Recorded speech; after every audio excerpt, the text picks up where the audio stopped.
So we've talked about it on the show. You and I have talked about it on the show that this inference capability in the cars, where it be like a distributed inference,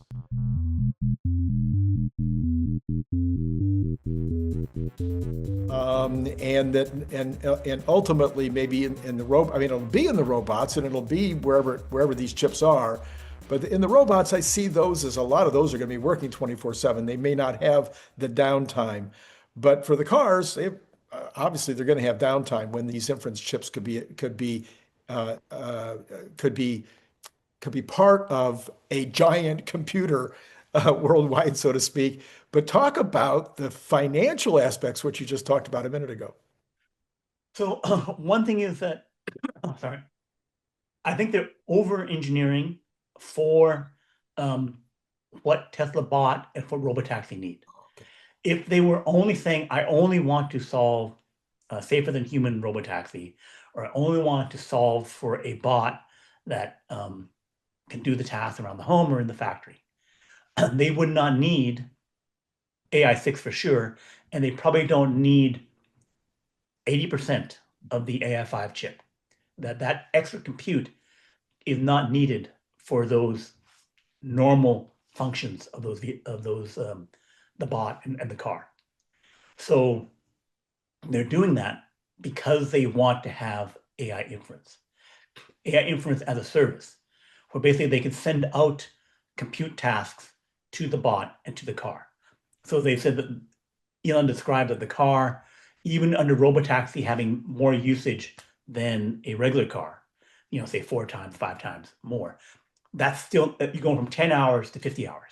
So 168 hours a week, you still have 110 hours to do other things, right? So they're saying, okay, we'll use that compute for the other services and we'll pay you for that thing. And then the bot is not going to be using its bot brain. It could be doing tasks all the time, but even that, it's not going to be like constantly in motion doing things, right?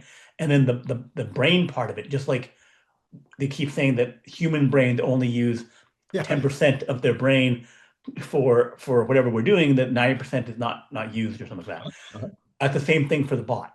That 90% of the brain will not be used most of the time. And so it can be multitasking, thinking about these other tasks.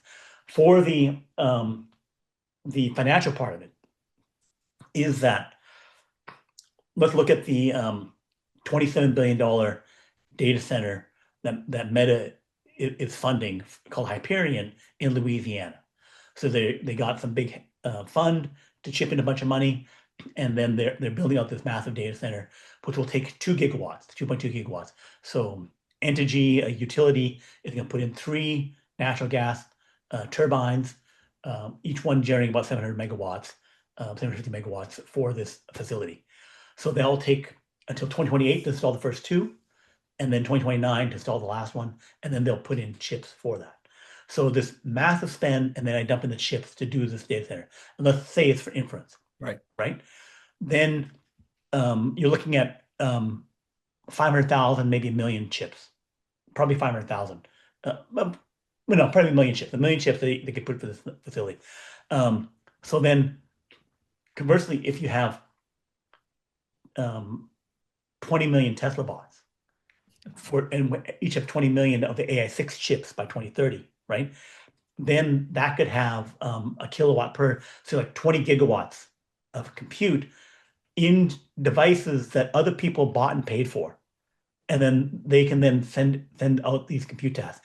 And if you have a kilowatt, my solar panels on my roof can then power up my facility and have distributed power. So I have to build a new grid because they have to spend $1.2 billion on a new main power line for that, as part of the Meta build. So all this extra infrastructure, billions and billions of dollars to build the power and grid extensions and stuff like that, is not needed for 10 times more compute for these other facilities. Right. So it's kind of free because the reality is that there's no upfront cost. Right. There's no energy cost. Right. There's no water in cooling cost. Right. There's no chip costs. Right.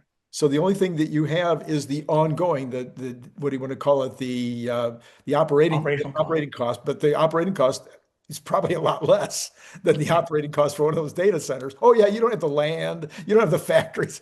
Anyway, so it's like and that operating cost is from the customers that you're buying it right, from. exactly, for a penny at whatever, right. So you're paying it by giving the cut Yes, of the profits, right. but it's the costs are being offloaded to other people. It's kind of like the Uber thing of like, you bring your own car into our network. Yeah. Right. So that's how they were able to be taxis. It's the Airbnb Uber model of someone else is getting the asset.